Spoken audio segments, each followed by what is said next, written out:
Salve, salve! Estamos ao vivo, entramos ao vivo. Sou Paulo Zé, falando de Porto Alegre, esse é o Morro Estoque nas Nuvens. Hoje aqui o tema é festivais, música e magia. Vamos falar com o Bruxo Fagundes, Antônio Augusto Fagundes Filho, que vai colar aqui com nós para falar sobre música, festivais, magia, ocultismo e tudo mais, né, que a gente está precisando saber nesse momento também que a gente está passando de pandemia, onde muita ressignificação, muita coisa está acontecendo, muito desencarne coletivo, né? Esse vírus veio aí para ressignificar a humanidade. Então estamos aí, vamos esperar o Bruxo Fagundes entrar aqui para a gente trocar uma ideia. Eu sou Paulo Zé, estou falando aqui de Porto Alegre, da Zona Sul, para o Morro Estoque nas Nuvens, o nosso canal digital de informações do Morro Estoque, enquanto a gente não pode estar produzindo festival fisicamente, a gente está buscando essas alternativas digitais, que também pode ter vindo para ficar, né? Vai saber. Então estamos esperando aqui o Bruxo dar o ar de sua graça para a gente começar o bate-papo aqui no Morro Estoque nas Nuvens, conversas infinitas, né? Apareça. Os bruxos geralmente aparecem na hora que tem que aparecer, né? Ó, exatamente na hora exata. Exatamente na hora exata. Então é isso, já dei aqui o ok, tá entrando aqui o nosso querido Bruxo Fagundes. É isso aí, irmão. Ah, não, mas tá preta a imagem, meu. Como Não sei assim? por que isso, não sei por que isso acontece, sabe? Porque eu tenho tentado, eu fiz uma live com o Gomes, também aconteceu a mesma coisa, de ficar a imagem escura na parte de baixo da tela e a gente não consegue te ver, fica carregando, como... Aí. Uhul! Graça! Magia! Reverências profundas. Reverências Grande mestre do Morro Estoque, idealizador dessa ideia genial, que há muitos e muitos anos vem lançando raízes no inconsciente coletivo e colidindo a arte com a realidade que nos oprime. Eu acho isso fundamental, vital. Fico muito feliz de poder ser teu amigo e de poder também participar desse grande evento, que é uma mudança do pensamento coletivo, na verdade, né? Você estava falando sobre a Sim. música e, cara, é importante observar, a maioria das religiões inclui a música. Desde a Idade Média, os cantos gregorianos, que havia até a proibição do diabolos em música, que é um trítono específico de notas, um conjunto de notas que não podia ser usado porque trazia sensações ruins, e que é o trítono usado no heavy metal, né?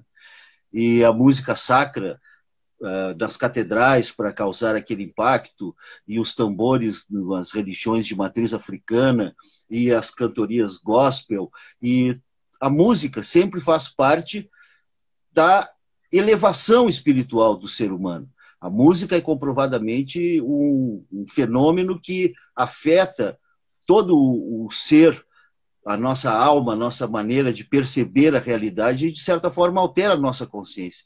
Então, a música é a linguagem mais elevada e, ao mesmo tempo, uma forma de magia importantíssima, né?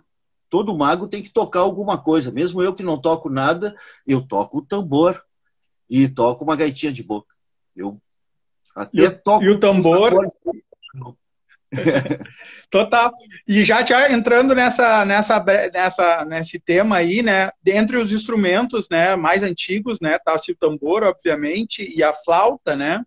Isso. Tu acredita que esses dois instrumentos sejam os instrumentos de maior Mais poder? poderoso, sim, exato.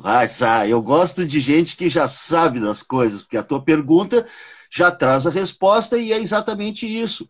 Por serem os mais antigos, são os mais viscerais, os que mais de perto convocam as energias. Porque o que é a magia, basicamente? Só para o pessoal se situar, né? Para a galera se conscientizar do que nós estamos falando. Porque quando a gente fala magia, de repente, a pessoa pensa em algum culto secreto, dogmas secretos, coisas estranhas que alguns poucos sabem. E é exatamente o contrário o que nós propomos. É muito mais próximo da magia de índole xamânica, natural, um contato com as energias da natureza.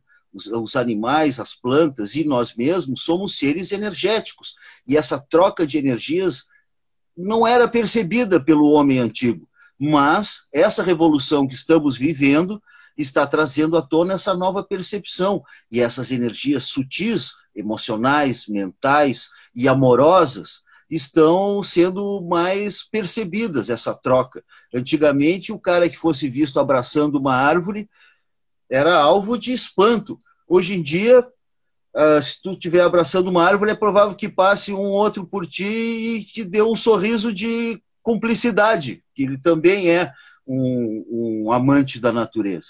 E essa é a magia verdadeira, é tornar a existência, que por si só, a condição humana é sabidamente difícil. Os seres humanos estão submetidos a toda uma série de tormentos e infelicidades e aflições dos quais ele escapa através do amor e da arte, porque essas forças nos sufocam, nos oprimem, e a função maior, me parece, dessa atividade mágica, desse culto à natureza, é despertar em nós uma harmonia maior, uma conexão com as forças da vida que nos permitem manter a saúde, o amor, o alto astral e ajudar cada vez mais uns aos outros e perceber que a vida é um coletivo e que somos todos um. Isso é que é a base da magia. Essa é a magia que nós praticamos, não se prende a dogma, nem religião, nem nenhum ritual bizarro ou específico. É a magia de agir com o coração, de amar a natureza e de ouvir a natureza. Essa é a onda, né? Tenho feito muito isso, né? Eu tenho também acompanhado as lives que tu tem feito nas sextas-feiras, sempre cada uma com um tema. As lives são feitas no Facebook do Bruxo, lá para situar a galera, não é aqui pelo Instagram, né? É lá no Facebook. Tenho acompanhado e temas sempre muito legais, diversos, né, diversificados, e um deles que me chamou bastante atenção é essa coisa de acompanhar realmente o fluxo da natureza, né? Porque a gente está muito agora nesse momento recluso, né? E passou por uma estiagem muito grande, né? Aqui no Rio Grande do Sul, e tu falou que quando chovia, né? Mesmo que fosse da janela, né? Ter esse contato com a chuva, com os pingos caindo, com o cheiro, né? Te parar um pouco, tentar desligar um pouco o cérebro desse fluxo gigante de informações, né? E de peso, e concentrar, né? Fazer esse rezo, esse contato com a natureza e buscar essa conexão, né, que faz bem, né? E aqui falando já, pegando esse gancho de chuva, natureza e tudo mais, falar de festival, né? O Morristock, ele é realizado no meio da natureza. Tu já foi em todas as edições, quase todas as edições lá em Santa Maria, né? Sempre deu ar de sua graça lá, nos abençoando também, fazendo as suas magias para que a gente também, que a natureza ela esteja junto com a gente e nos dê os sinais possíveis e não nos castigue tanto como ela já fez em alguns anos anteriores, né? Mas esse contato que a galera tem com a música, natureza, né? Dentro de um festival, considerando que a gente, né, que eu acredito, e eu acho que tu pode até me explicar melhor, que a gente tem 10% só da nossa capacidade de consciência, né? E 90% é meio que adormecido, né? A gente tem muito mais capacidade cerebral, consciência do que a gente propriamente usa, né? Festivais, música, natureza, esse contato, é possível a gente ampliar a nossa capacidade de 10% de consciente e aumentar ela? Sim, com certeza. E esse tipo de contato, não só com a natureza, mas também uns com os outros, porque há um encontro de almas, de identidades, de necessidades idênticas, de pessoas que sentem falta das mesmas coisas. As pessoas que não estão, ou melhor, que ainda estão submetidas à programação social, se afogam, como tu disseste, em informações e preocupações, e quando vem a vida passou, como um rio, e a pessoa desperdiçou a sua vida trabalhando, pagando conta, para um dia ser feliz. As pessoas dessa nova modalidade de pensamento que nós representamos, pessoas que buscam a liberdade, o prazer, a vida, o amor e principalmente um crescimento interior, essas pessoas, quando se encontram em grande número, por si só já desempenham um papel energético como um grande ritual, mesmo que não haja intenção deliberada. A conjunção de emoções coletivas no mesmo fluxo, numa mesma intenção, configura um padrão energético muito forte. De certa forma, é como se... De certa forma, não. Para mim é muito claro que a natureza lá agradece a presença daquele pessoal e retribui com energia, com calor, com carinho, e as pessoas saem mais bonitas, mais jovens, mais saudáveis, mais leves, com os olhinhos brilhando, uma coisa que a televisão não dá, que a internet não dá, que o dinheiro não dá. É esse o ponto que me parece que tu está salientando e que é o fundamental, porque essa experiência propriamente xamânica é como um grito de amor, como um grito de revolta ao mesmo tempo e como um grito de esperança. Há toda essa carga de significado nesse encontro de pessoas que buscam celebrar a vida e celebrar a arte, a expressão interior, porque no momento em que estamos sendo amordaçados, censurados, sufocados, a pessoa ter um espaço para ouvir a arte dos outros, dos seus irmãos, e também para colocar a sua arte, é um ponto de luz em meio à escuridão. É esse que é o bonito e é o verdadeiramente mágico, o significado oculto desse festival, me parece. Então através da magia, da música, dessa conjunção natureza, música, compartilhamento de saberes, a gente pode conseguir trabalhar para mudar energeticamente, através do subconsciente, a energia do todo. E aí tentar construir esse tal desse novo mundo melhor. Eu acho importante exatamente isso, salientar que isso faz diferença, que é eficaz, que tem um peso no universo. Na verdade, as pessoas pensam que não contam, mas contam. Cada um de nós faz toda a diferença. Mas, ao mesmo tempo, nenhum de nós é tão bom quanto todos juntos. Então, é preciso criar essa corrente para que, aos poucos, o universo vá ressoando. E é importante salientar que existem muitas pessoas, cada vez mais, estão despertando para essa nova consciência humanitária, digamos assim. Porque, acima de tudo, é uma consciência libertadora e que busca realizar todos os potenciais do ser humano. Por exemplo, lá no Morro Stock, as atividades são preciosas. O cara fica perplexo entre tanta coisa que ele pode aprender e compartilhar. Aquelas estruturas geodésicas que os caras fazem, a permacultura, outras formas de lidar com a natureza e criar o seu próprio alimento, uma série de coisas e técnicas e terapias e aprendizado, essa visão holística de juntar todos os saberes e compartilhar, porque é para isso que o saber serve, para ser dividido, e aí é que ele aumenta. O conhecimento é como o amor, quanto mais espalhado, mais ele aumenta. A gente dá e não perde nada. Total, e a gente vem fazendo isso exatamente, né, durante Com todos certeza. esses anos, desde 2017, tentando trabalhar isso e também tentando mostrar, né, para a galera, e agora buscando outras alternativas, outras saídas também, né, para esse novo momento que a gente está vivendo, né, porque cada vez mais é importante as pessoas saberem onde é que estão empregando o seu dinheiro, em que iniciativas estão empregando o seu dinheiro, porque, de certa forma, o mercado meio que nos rege também, né? No momento que a gente está vivendo no meio dele, né? A gente não tem como fugir. É exatamente uma pergunta sobre o mercado que eu queria fazer para ti. Que se o mercado, aqui especificamente falando sobre essa energia musical, de festivais e de música em si, o mercado não, com suas regras, ele não suprime a magia e a gente cai naquele do se vendeu, né? Muito fala, se vendeu para o sistema, se não sei o quê, fugindo da visão ideológica proposta inicial, né? E como é esse o mercado é o regulador também, como é que, né, como é que é essa equação, né? Mercado, utopia, magia, né? Sim, porque é interessante essa observação, porque houve um tempo em que as gravadoras, por exemplo, no mercado musical, eram o único horizonte plausível para o artista. Aí o cara ser escravizado por uma gravadora era tudo que ele queria. Depois, gradualmente, começaram a surgir novas formas de manifestação artística e de produção musical também. Aí, quando começa a abrir, justamente vem essa pandemia e acaba com o conceito de público.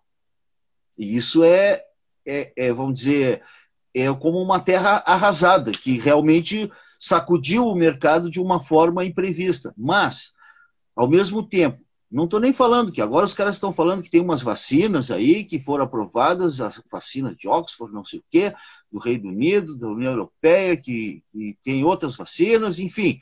Pode ser que daqui a um ano já haja a possibilidade de fazer shows com plateia ao vivo, e isso mude. Mas até então o mercado tem que se reinventar com as plataformas que possui, que no caso tem que haver uma exposição virtual do trabalho e cabe aos músicos e aos produtores inventar um jeito de que isso reverta vamos dizer, em capital, em lucro, porque não é uma questão capitalista, é como tu mesmo disseste, nós não fizemos as regras do jogo, nós estamos no jogo e temos que jogar, a gente precisa trabalhar e oferecer alguma coisa ao mercado para ter o dinheiro em troca, e isso é inevitável. Eu, no meu caso, o que eu fiz? Eu fiz o livro dos demônios, né? Eu vendo pelo correio, afortunadamente as pessoas, o correio, apesar da greve, ainda continua funcionando, então eu ainda continuo exercendo o meu negócio. Mas outros não tiveram tanta sorte. E principalmente os artistas que trabalham diretamente com o público, como teatro e dança e música, são os mais prejudicados. E esse enigma ainda não teve uma resposta satisfatória, porque eu vejo os músicos fazendo as suas lives e tal, mas só quem está realmente ganhando são os artistas da mídia de massa, do mainstreaming, que fazem umas lives que são monetarizadas pelo YouTube, porque eles têm 367 mil seguidores, ou tem 1 milhão de seguidores, e está lá tocando pagode ganhando mais dinheiro. Não é o nosso caso, eu digo nosso, dos artistas que a gente conhece e convive, nossos amigos, que estão lutando com dificuldade. Eu acho isso uma questão que tem que ser resolvida o mais rápido possível, e eu acho que é preciso dar um jeito antes que a vacina apareça, não dá para esperar a vacina, porque os caras têm que viver, né? Certeza, e o Morris Stock precisa botar uma edição também, a gente está fazendo esse nas nuvens, com diversos papos, diversas temáticas, né? Vamos aprimorando a nossa comunicação digital, e também a gente vem acompanhando aí algumas ações, né? Muito interessantes, como a volta da Associação Brasileira dos Festivais Independentes, que estava adormecida desde 2012, algumas articulações em redes de coletivos, as pessoas vendo que o trabalho em rede de coletivos é realmente muito importante, festivais sendo colocados online, né, alguns com apoios de grandes marcas, né, aperfeiçoando as transmissões com gravações e tal. A própria Marquise 51 já vem fazendo agora lives direto lá dos estúdios, né?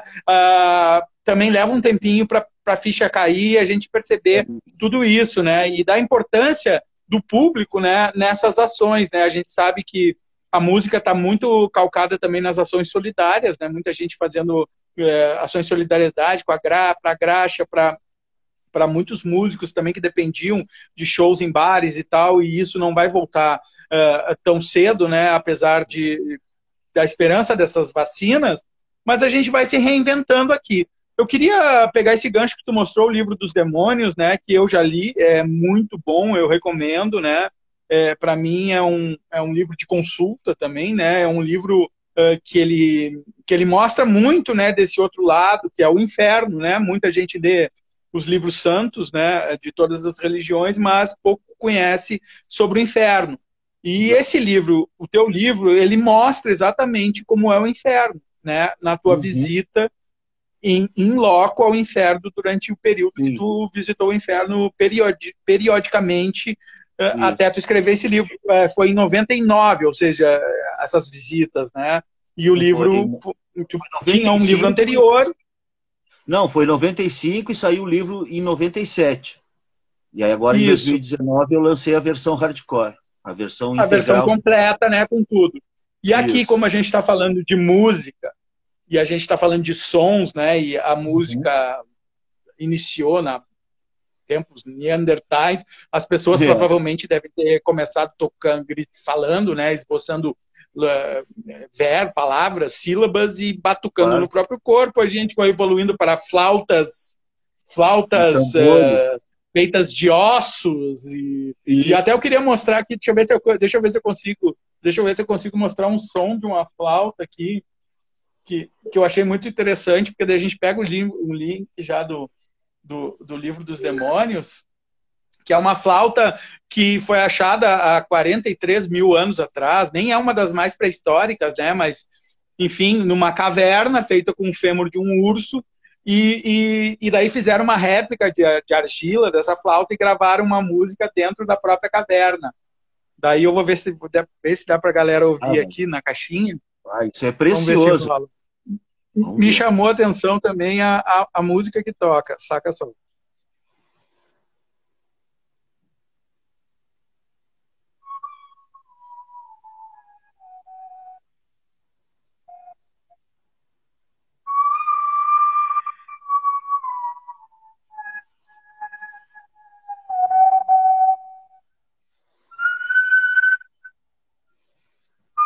O Adágio de Albinoni.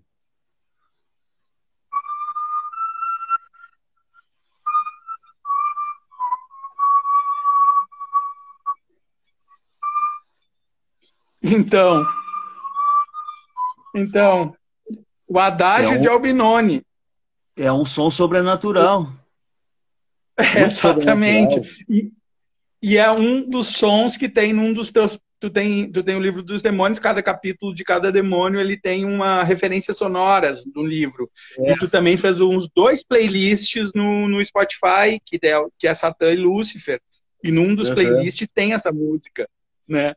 Isso que chamou a atenção. Verdade. Mas eu queria que tu falasse disso, dessa ligação do livro com a música, e queria que tu, como tu descreveu no Livro dos Demônios, os sons de forma tão singular, né? De tão parecia que dava para perceber os sons na maneira que tu narrava os sons, e de uma maneira muito singular cada setor do inferno com os sons que eles geravam, né? Como o badalar de 200 sinos de madeira. O leitor fica pensando como seria o badalar de 200 sinos de madeira, né? E outras definições sonoras. Conte mais como são os sons do inferno e se há música no inferno, né? Sim, sim. Pois então, o inferno é essa dimensão do inconsciente coletivo que orbita o nosso campo espiritual da Terra. O inferno existe, no sentido de que ele persiste além de nós, antes e depois de nós, e as pessoas vão, e muitos, né? Santa Teresa de Ávila, Emanuel Swedenborg, as 3 crianças de Fátima, a Virgem mostrou o inferno para elas.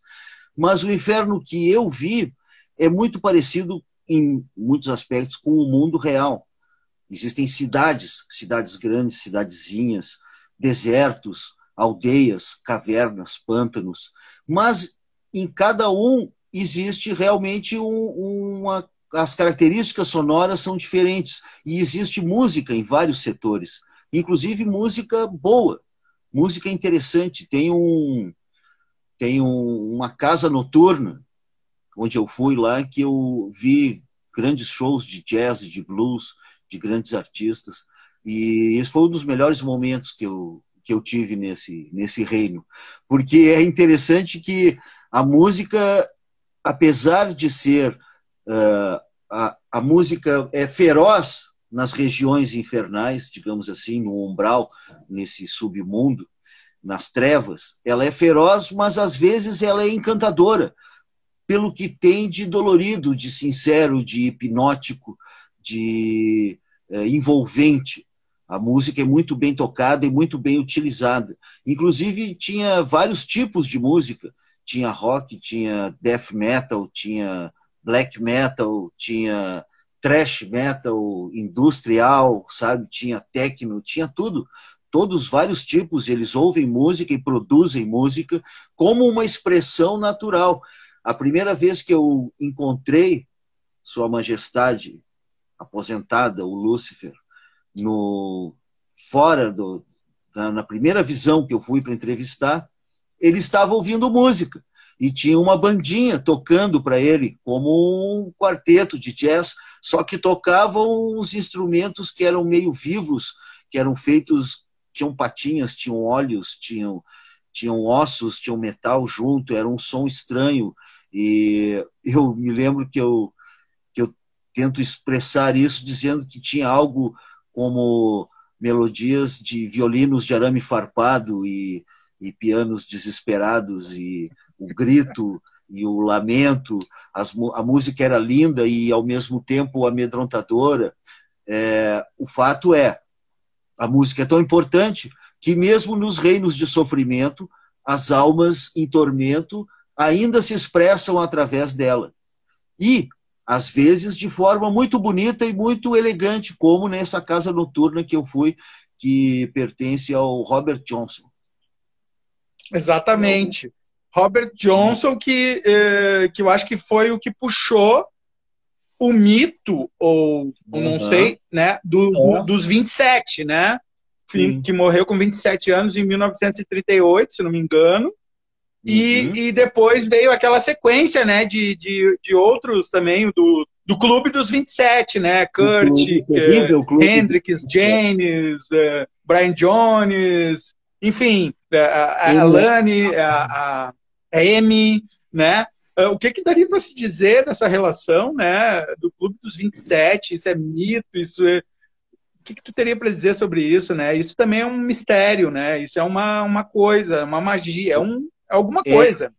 É algum tipo, porque a música, ela se presta a vários tipos de efeitos ocultos que ela provoca. Lembra que tinha o Paganini, o violinista que fez o pacto com o diabo e que era que nem um rockstar. Quando ele chegava nas cidades, as igrejas protestavam, as multidões o seguiam, as garotas deliravam, desmaiavam na plateia, gritavam, choravam, entravam em êxtase com o violino. Era um rockstar. E também era acusado de fazer da sua música um encantamento profano que mexia com a alma das pessoas. Pô, é bonito isso. Mas o fato é que todos os artistas colocam a sua alma na sua arte. E a música proporciona o veículo ideal para isso. E o que acontece?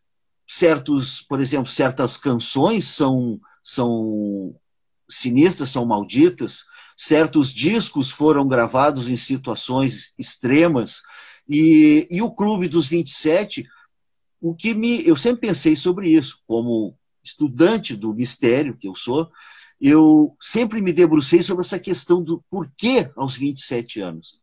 Só tem uma hipótese, que é de natureza astrológica, que dos 28 aos 30 ocorre a revolução de Saturno, e é o período da primeira crise que forma a pessoa para a vida adulta. A cada 27 anos e meio, Saturno faz a sua primeira volta e volta ao ponto inicial onde estava no mapa da pessoa.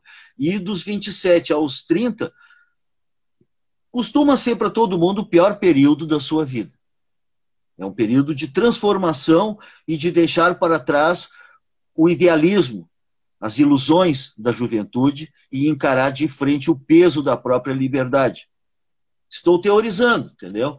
Então eu penso, talvez esses artistas inconscientemente tenham procurado essa morte prematura de alguma forma para não ter que passar por essa crise e se caretear ou se desdizer ou se bundamolizar, entendeu? Para, sabe, tipo assim, não, vou sumir no auge como uma estrela. Porque todas essas mortes são meio estúpidas. São meio brutais, umas overdoses estranhas, sabe? Uma coisa assim que não precisava. Tu fica com a nítida sensação que a Janis, o Jimi Hendrix, o Kurt Cobain podiam estar aí até hoje. Podiam, né? Podia.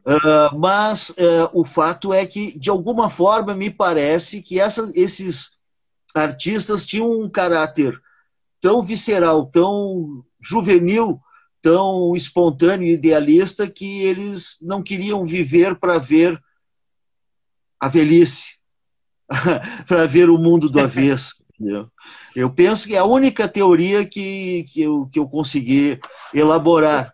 Mas existe a teoria também de que possa haver uma influência espiritual, de que seria um símbolo para os jovens, do que pode acontecer se você se deixar levar demais, como Ícaro, voar muito perto do sol e derreter as asas. Existe também esse conceito, entendeu? Eu, quando era... muito interessantes. Quando eu tinha uns 20 e poucos anos, eu achei que eu ia morrer antes dos 30. Eu tinha certeza. Então, living la vida louca, não quero nem saber. Depois que eu vi que queria viver muito mais, que eu queria viver mais 30 anos. E já vivi, já estou com 60. Então, né? Agora eu quero viver mais 30, entendeu? Então, eu penso que faz parte do processo de adaptação e de se flexibilizar e, ao mesmo tempo, aceitar essa bosta de mundo com tudo que ele contém e enfrentá-lo de acordo, entendeu? Não importa que, mas o mundo é injusto, tudo bem, mas nós não somos. O mundo é sujo e vil, mas eu não sou. Mas o mundo tem um mercado e tu tem que vender alguma coisa, mas eu vou vender alguma coisa legal. Eu vou vender a minha arte. Sabe? Tipo, se adaptar. Claro. Vamos fazer festivais, vamos criar utopias, vamos dar esperança para as pessoas. E principalmente não morra jovem e não deixe um cadáver bonito. É isso. Viva. Viva e dê vexame, viva e beije na boca, viva e enlouqueça e faça a sua arte, porque a arte existe porque a vida não basta, já foi o Nietzsche que falou, né? Não, total, então, e a música está entrelaçando, né, todas essas partes, né, impressionante como tudo, né, leva a música, até as campanhas políticas são baseadas em grandes jingles, né, tem aqueles que ficam na cabeça, né, até de candidatos que tu nunca, jamais vai votar na vida, mas tu sabe o jingle da criatura porque não sai da cabeça, e a gente está perto agora de também já ter um pleito com muito jingle, né, porque é isso. Teve uma edição do Morro Stock que a gente fez uma homenagem ao Clube dos 27, e fez 27 horas de shows ininterruptamente, sem parar. Era 1 hora por banda no palco, né, com 45 minutos de show e troca de palco, então era 1 hora.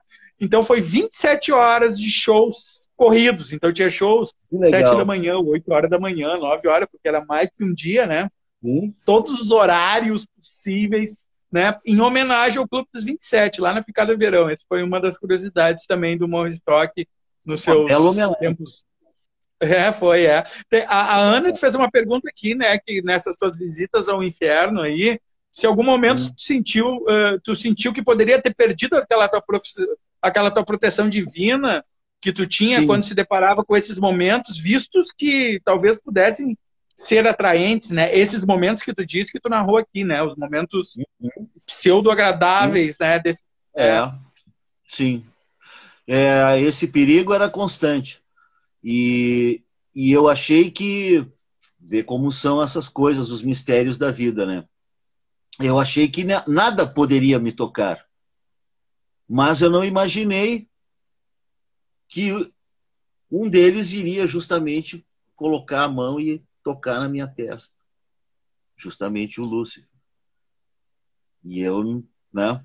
E eu paguei um preço elevado por isso, porque desde então eu me tornei capaz de ver a pegada dele em todas as suas obras. Eu vejo a mão dele, eu sei quando eles estão atuando, e isso é muito triste, muito doloroso. Todas as maquinações terríveis que a gente vê o Estado cometer contra o cidadão, né? Toda a opressão, o autoritarismo, o fanatismo religioso, em tudo isso existe a mão, as garras pontudas das Então, forças das trevas. então, Eu senti exatamente mesmo uma sim, o pergunta. tempo todo. É exatamente uma pergunta que eu ia te fazer, porque a gente teve aqui em casa, né? Tu é um exímio jogador de tarô, galera, também, se há para informar para a galera que o Antônio, o Augusto, ele é um exímio interpretador das cartas, né, de tarô, e agora está fazendo isso remotamente, mas né, Sim. sempre que possível, assim, se a galera quiser fazer consultas com ele, eu recomendo, porque o ano passado, eu acho que a gente fez, não sei se era janeiro, se era dezembro, não sei, tu veio aqui em casa, era Era antes um da calorão. pandemia, né, e a gente... Hã? Era um calorão, isso eu lembro. Era um calor, era verão, era dezembro ou janeiro. Tu veio aqui em casa e a gente jogou um tarô ali na sala, foi massa, botamos uma vela, jogamos, né, queimamos Uhum. pólvora, fizemos um monte de coisa, Foi né, legal. legal. E eu fiz uma pergunta que tu não sabe o que eu perguntei, mas tu me disse a resposta e eu não tenho por que não revelar aqui, que eu perguntei Sim. diretamente no festival. Eu estava falando do Uhum. Morrodália, em verdade, né? Eu fiz uma Uhum. pergunta sobre o Morrodália, né? Porque a gente estava vindo de um momento de assim, vai rolar, não vai rolar, né? Aquela coisa, né? Tipo, vai dar certo, não vai dar certo, como é que vai ser, e papapá. No fim, o Morrodália foi um sucesso tremendo, né? Financeiramente não foi tanto, né? Ele deixou algumas sequelas para nós, mas assim, em matéria de conceito, em matéria de realização das pessoas que saíram de lá, das bandas que tocaram, de tudo, foi maravilhoso, foi um dos melhores festivais, melhores experiências, né? Nós fidelizamos assim muita gente que foi naquele festival. Né? Legal. Eu tirei as cartas aqui e perguntei do Morrodal e saiu logo a torre, né? E daí tu me Uhum. falou de uma ruptura que iria acontecer, né? E eu fiquei impactado com essa tal dessa ruptura e fiquei pensando o que deve ser, né? Vou me separar a produção vai rachar, Sei o lá. balneário não vai mais ser a nossa casa, o que vai acontecer, né? Porém, as duas outras cartas que acompanhavam a torre davam uma relação de força e esperança para o caminho, né? Uhum. Hoje, perfeitamente, eu sei exatamente o que era essa ruptura, né? Era exatamente esse vírus, essa situação que nos rompeu com o sistema todo, né? E nesse momento que estamos vivendo coisas que a humanidade como um todo já encarou várias vezes na sua vida, que foi outras pandemias e também os Sim. ciclos de guerras, de fascismo e tal. Porém, nós, no nosso ciclo de tempo, a gente está encarando exatamente isso nesse período de tempo, ou seja, o combate ao fascismo direto da ultradireita e tendo que encarar ainda uma pandemia, né? Como a cultura e a magia podem ser um Uhum. antídoto para essa história toda e qual é a tua visão disso? É excelente a tua pergunta, como todas, né? Mas essa é muito especial porque, de fato, a magia é o antídoto e a cultura mais ainda. O que acontece? O estudo da história, eu sou apaixonado pela história também. O estudo da história nos revela que as sociedades entram em decadência, elas têm ciclos, como qualquer criatura viva, ela nasce, cresce, atinge o apogeu, decresce e morre. E as sociedades, quando entram em declínio, apresentam constantemente os mesmos sinais, que é o autoritarismo, a emergência de forças violentas e o aumento de guerras, o descrédito das pessoas com os seus líderes e com tudo mais, e uma cultura que cai em apatia e ilusão e fanatismo religioso e abraça qualquer dogmatismo na busca desesperada de salvação. São os sinais de uma cultura decadente, mas, ao mesmo tempo, outro sinal dessa cultura é justamente a emergência de forças artísticas e filosóficas de vanguarda, que quando surgem essas crises e que o fanatismo, o autoritarismo, o fascismo e outras formas violentas de dominação surgem, emerge em contrapartida o impulso criativo daqueles que não se deixam dominar. E somos mais do que eles pensam. Sempre. Nunca, é a minha teoria, que nunca, jamais haverá um domínio total da humanidade. Eles não vão conseguir porque o ser humano é indomável, o espírito humano é inquebrantável. É como dizia, acho que foi, não sei quem é que disse, que eles podem cortar todas as flores, mas não podem impedir a primavera, entendeu? O ciclo natural é soberano e a história da alma humana, do pensamento humano, somos todos um. Novamente, eu repito, essa história está se desenhando de jeito inevitável e nunca a mão de ferro ou as botas dos autoritários poderão calar a voz da liberdade e as necessidades de justiça, de igualdade e de respeito que nós estamos exigindo a todo custo, a vida inteira, até o fim. Então, é uma sociedade decadente, o nosso mundo atual, de fato, mas estamos assistindo os últimos estertores de agonia do grande dragão, que está batendo o rabo enquanto morre e ainda causa algum tumulto. Mas eu quero crer que esse fanatismo religioso e esse autoritarismo político vão consumir a si mesmos. Porque, por um lado, o autoritarismo não cumpre o que promete, porque ele promete uma segurança em troca da liberdade, e aquele que vende a liberdade em troca de segurança perde as duas, na vida real, é o que acontece. Então, eles acabam torturando, oprimindo, matando, causando sofrimento e calando as pessoas, e, portanto, cerram o galho onde estão sentados, ou seja, por mais que os autoritários e os fascistas vençam, eles destroem a si mesmos porque a proposta deles é incompetente, não corresponde à realidade da vida e à necessidade das pessoas. E, por outro lado, os fanáticos também estão semeando a própria destruição porque eles prometem uma salvação que jamais vem, prometem esperanças que nunca são cumpridas e vivem de enganar o povo com espera mais um dia e a coisa vai acontecer e o Messias vai voltar e tudo vai dar certo, mas não dá. E a pessoa cansa um dia de ver que ela contribuiu, deu dinheiro, orou, se ajoelhou, rezou, esperou e não aconteceu nada. Porque esses caras são lobos vestidos de ovelhas, são falsos profetas.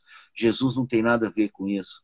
Essa teocracia, essa narcopolítica que está acontecendo no Brasil, a mistura de milícias e evangélicos e palacianos, todos nessa mesma trama, vai consumir a si mesmo, porque eles são tão malignos, tão venenosos, tão destrutivos, que eles mesmos se consumirão. E eu vejo que a nossa preocupação é real, mas, ao mesmo tempo, a história vai nos dar razão, vai nos justificar e a liberdade voltará a brilhar sobre nós todos.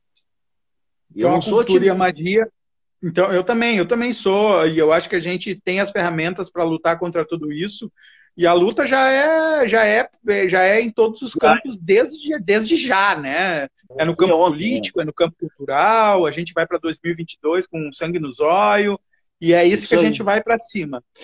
O antídoto, então, seria correto afirmar, ou teria alguma coisa para pontuar, que esse antídoto, né, para esse momento pandemia versus...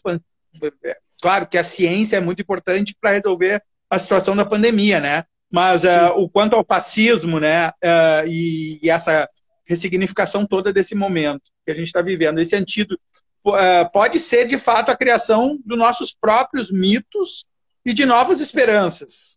Exatamente. Seria correto afirmar isso? Claro, não só é correto, como é brilhante, bonito. Achei que colocou de forma poética.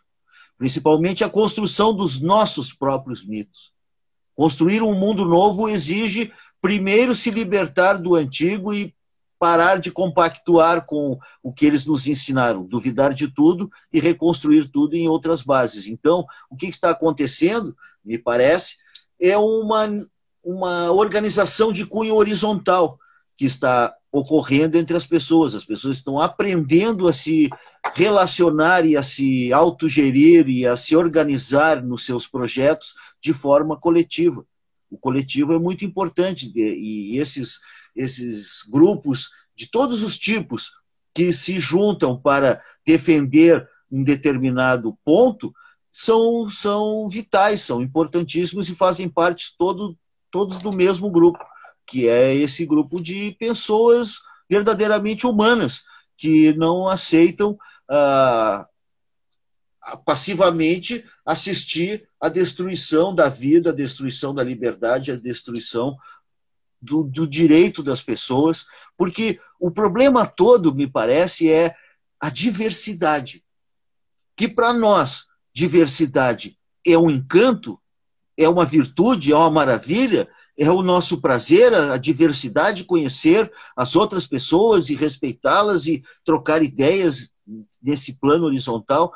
Para esses outros, a diversidade é uma palavra feia, terrível, porque representa a diversidade dos inimigos. Todos que são diversos deles são os inimigos. Então, eu acho que passa, nesse momento, justamente a luta pela importância de afirmar a diversidade e o direito à diversidade ao contraditório, de que cada um pode e deve pensar, agir, amar e ser, e se vestir, e fazer e dizer o que quiser, dentro daquele conceito, eu sou advogado também, né, daquele conceito jurídico do direito alheio também. O teu direito vai até onde começa o do outro, aquela coisa. Mas ninguém tem o direito de impor uma luva de ferro sobre a tua cabeça e te dizer o que tu pode ou não pode pensar. Esse é o ponto. E aí que entra a importância da liberdade e da intransigência na defesa desses valores. Porque não dá para compactuar, para transigir, para ficar quieto, fingir que não está acontecendo nada. A situação é grotesca. Nós estamos vivendo historicamente um tempo parecido com os da Europa em 1938, pouco antes do Hitler invadir a Polônia, que estava uma coisa meio estranha no ar e todo mundo sentindo que o tempo está fechando. E está fechando mesmo. Então é preciso cerrar fileiras e se juntar com cada um com a sua trupe, a sua tribo. E é isso que está acontecendo. Interessante a analogia com 1938, porque também o Célio Turino, nesses debates da Lei Aldir Blanc, que está vindo aí, né, para socorrer o setor cultural aí, os estados e municípios estão se desdobrando a milhão para tentar, né, realmente distribuir todo esse dinheiro que está entrando, que estava, na realidade, tinha 3 bilhões de reais parado no Fundo Nacional de Cultura que ninguém usava para nada, né? Então foi a Jandira, a Bené, foi lá, Melchior, né, e resgataram esse dinheiro através da Lei Aldir Blanc para que seja distribuído 3 bilhões de reais. 3 bilhões. Estava parado no Fundo Nacional de Cultura, ou seja, um dinheiro que estava lá, era da cultura. E daí o Célio Turino, ele fez uma analogia muito interessante, que a Lei Aldir Blanc seria a nossa batalha de Leningrado, né, que é quando começou os nazistas a perderem a guerra. Então, agora a cultura tem uma chance muito grande de aproveitar esse recurso que vai chegar em todos os municípios, de todos os lugares, e a gente erguer, né, realmente a cultura para novos momentos e partir daí para translaçar realmente a cultura com segurança, educação e saúde, né, porque se a cultura já tivesse entrelaçada a esses 3 pilares principais, a gente não estaria nessa situação hoje, com certeza. Nenhum país que faz isso, né, e está passando maus bocados. E também a questão ali que tu pontuou agora me esqueci exatamente o ponto que eu ia chegar. Mas nós estamos chegando aqui, ainda temos mais, eu acho que uns 10 minutos, o lance do Instagram, que ele corta depois de 60 minutos, isso é bem ruim, né, porque dá vontade de ficar mais tempo, a gente tem que fazer mais dessas conversas, de repente no Facebook e no YouTube, né, porque daí a gente consegue estender mais. Eu acho que a gente podia marcar uma por mês, alguma coisa assim, para que a gente pode estender esses assuntos. Eu também acho massa. Eu tenho umas perguntas aqui que chegaram através de uma janelinha de perguntas, né? Tipo que a Vitória tem uma aqui, que eu vou botar na tela aí para te ver, ó. Ó, essa aí, ó. Tu consegue ver? Qual a carta conselho para o segundo semestre de 2020? Muito bem. A carta conselho é as estrelas, que é a que vem depois da torre, que é a catástrofe, vem as estrelas. Depois do clarão fulgurante do relâmpago que derruba a torre, ficam no ar algumas fagulhas que guiarão os navegantes. Essas fagulhas são a esperança, são a inteligência. Essas estrelas é a carta dos artistas, dos comunicadores, daqueles que vêm mais longe e que estão acima das contingências. É o que eu falava antes das preocupações. As pessoas precisam se dar conta de cultivar esse silêncio interior e se conectar uns com os outros de verdade, ainda que virtualmente, mas falar dos seus sentimentos e ouvir o outro e cultivar um silêncio interior de refletir, meditar e se dar conta que essa correria, essa rat race, vai esgotando e é um truque da Matrix, entendeu? É um truque do sistema, como a gente falava antigamente. Essa estrutura social e cultural que nos leva a crer que nós somos apenas seres produzentes, que a gente só tem que produzir. E esse é o nosso valor, é medido pelo papel que a gente desempenha no mercado. Não é esse o valor. As pessoas que têm talento, que têm uma mensagem, que têm amor, que sabem ouvir os outros, essas pessoas são importantes e cada vez mais importantes. Né? Os artistas, o que é a vida sem arte no momento desse da pandemia, é que eu quero ver as pessoas reclamarem dos artistas quando elas estão vendo os filmes que os roteiristas e os escritores escreveram, estão ouvindo as músicas que os caras compuseram, que os instrumentistas tocaram, que os produtores musicais fizeram a mixagem, que fizeram o lançamento. Quer dizer, os artistas são... A vida sem arte seria insuportável. E eu acho que as pessoas deveriam realmente render um tributo, um preito de gratidão aos artistas e tratá-los melhor. Eu fico muito feliz, espero que essa lei Aldir Blanc ajude. Eu tenho um monte de amigo que é saltimbanco, que são do circo, o pessoal do grupo Corpos e Sombras, lá de São Leopoldo, da Cláudia Severo, os caras são saltimbanco, Farinha. Felipe Farinha, pô, os caras são talentosíssimos e são pessoas iluminadas, são pessoas muito boas, e aí, de repente, né, estão numa situação dessas. Eu espero que isso ajude eles também e a todos os outros. Certeza. Né? Certeza, e é justamente isso também, né? Porque Aldir Blanc vai no MEI, vai no CNPJ, mas também vai no CPF informal. Isso é muito importante também, né? Para chegar em todas as pontas da cultura. O que eu queria falar aquela hora, que eram os pilares, né? Desses pilares de combate e levantar as bandeiras, né? É da diversidade, que a gente já vem levantando no Morro Estoque, né? O arco-íris é uma das nossas bandeiras principais do festival. E amanhã a gente vai ter um papo também com a Viridiana, com a Bea aqui, falando exatamente sobre isso. Eu vou botar mais uma perguntinha na tela aí para ti. Aqui, ó. Aqui, ó. Essa aí já indo para as considerações finais. Esperança, por favor. Pô, mas eu quero crer que eu estou incentivando a esperança ao mostrar o poder da magia e o poder do amor, o poder da arte. Essa fome de liberdade é um combustível poderoso que ecoa no universo e que ilumina a aura da Terra. As pessoas brilham. Cada homem, cada mulher é uma estrela, já disse o Crowley.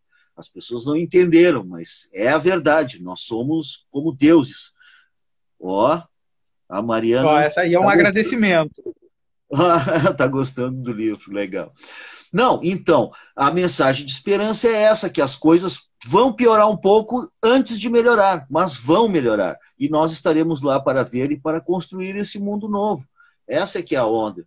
E essa pandemia, na verdade, veio para contribuir para acabar com o velho mundo, para criar a necessidade de estabelecer outros tipos de conexão, outros tipos de relacionamento e, por que não, até de mercado mesmo, e porque mesmo que volte as vacinas e tudo, o velho mundo jamais voltará. Né? E nem deve voltar. Nós queremos é que acabe mais um pouco para que a gente possa reconstruir melhor. Mas nós temos esperança, eu acredito no poder da arte, do amor, e acredito no poder de lutadores como nós todos, que estamos aqui de pé em meio à tempestade e com aquele brilho sagrado no olhar. Total, né? E a nossa é a utopia que a gente aí. tem, a gente vai conseguir trançar ela também com o mercado, com as E marcas, com as vamos, claro, pessoas, porque a gente tem isso. que potencializar isso. Se o velho mundo caiu, a própria estrutura, né, de quem vive de vendas, de mercado, disso, daquilo, outro, tem que se agarrar mais a esses pilares que a gente já vem defendendo há Claro, bastante tempo, que é exato. a natureza, a sustentabilidade, a diversidade, o amor incondicional, né? E tudo mais, Isso. né? Isso aí a gente está bem certo. Vamos sendo mais rápido aqui, que daqui a pouco vai acabar, mas eu queria ali, a Mariana pediu uma dica de livro para quem está começando na magia. Teria algum para... Ó, eu Sim, tenho rapidamente. eu tenho um livro bem bom para quem está começando a magia, se chama A Pérola, de John Steinbeck. Não é um livro de magia, mas é um livro que conta uma história que é toda mágica, é toda oculta e que ajuda a entender os mecanismos da magia. A Pérola, John Steinbeck. É um livro curtinho sobre um pescador um pescador muito pobre que encontra uma pérola maravilhosa. E aí é o que acontece com ele e a aldeia e tudo. É uma história mágica, muito legal. A Ajuda a Pérola. entender, A Pérola é ajuda a uma entender dica. Dias Invisíveis, A Pérola, de John Steinbeck. Um livro A antigo. dica já é uma pérola. A dica é uma pérola. Esses 60 minutos que a gente faz de live aqui é precioso, mas hoje está sendo realmente muito precioso, né? Uma pérola realmente, esses 60 minutinhos. Só queria dizer o seguinte, olha só que interessante. Eu sou um homem cis, mas os meus inimigos, que são religiosos, porque, né, acham que eu sou do demônio, são os mesmos inimigos de toda a diversidade. Então, quando tu defende a bandeira da diversidade, tem que incluir nos LGBT, não sei o quê, tem que incluir os bruxos também, entendeu? Eu também sou perseguido, também sou o alvo desses mesmos inimigos, de todos nós, os inimigos da liberdade, os inimigos da expressão livre, da arte e da expressão do ser humano, em última instância, né? Então, eu queria me alinhar por isso que eu acho importante também que todos nós estejamos juntos nessa caminhada. Exatamente. E temos mesmo, e vamos dar voz aos invisíveis e vamos Isso. somar todo mundo junto, né? Somar iguais números, que são sinônimos de harmonia, que criam noções opostas do limitado e do ilimitado, né? E nada segura a harmonia ilimitada das notas, né? Que nos dão paz, que nos dão calmaria, que nos botam agitados, que nos dão força para fazer exercícios, que nos dão poder de concentração, que nos dão, que elevam o nosso espírito, né? E os números que são complementares a tudo isso, que são também os geradores de toda do 0 e 1, né? O famoso 0 e 1 que está correndo aqui na telinha por baixo, aqui de tudo isso que a gente está vendo, tá, tudo se resume entre 0 e 1. Bruxo, muito obrigado, vai encerrar aqui, eu queria que tu desse um axé final aí para nós e vamos conversar para a gente marcar mais umas, e quem tiver mais perguntas, vai no perfil do Bruxo lá, manda um direct para ele aí com mais perguntas, a gente vai respondendo aos poucos, vamos voltar a fazer outras. Cara, eu só quero dizer o seguinte, que é uma coisa, uma chave, que as coisas não são como nós vemos, as coisas nós vemos como nós somos. Isso foi a Anaïs Nin, que falou, né? Nós não vemos as coisas como elas são, nós as vemos como nós somos. Então, vamos construir a nossa realidade mudando a nossa realidade interior também. E de dentro para fora e de baixo para cima é que vai crescer a árvore da liberdade, que vai trazer os frutos que nós estamos famintos. Nossa, muito bom. Vamos fazer Sorte outra dessas, da galera. Obrigado. A gente teria muito mais para falar, tem uma lista aqui de outras coisas, mas vai encerrar aqui. Esse é o Morro Estoque nas Nuvens. Eu vou encerrar antes que o Facebook, que o Instagram nos corte. Amanhã tem outro encontro, às 7 horas da noite. Estejam aí. Tem a live do Bruxo também na noite. Vai fazer amanhã, né? Vai? Sobre lobisomens. Lobisomens, é nóis. Estaremos lá no Facebook também acompanhando todas as lives de sextas-feiras e vamos combinar outras. Valeu a todo mundo que ficou aí com nós o tempo todo, quem entrou e saiu e tal. Muito obrigado, Paulo Zé, encerrando mais um Morro Estoque nas Nuvens. Hoje foi com o Bruxo Fagundes, foi um prazer imenso. Suerte e luz, não é, Bruxo? Suerte e luz. É isso aí.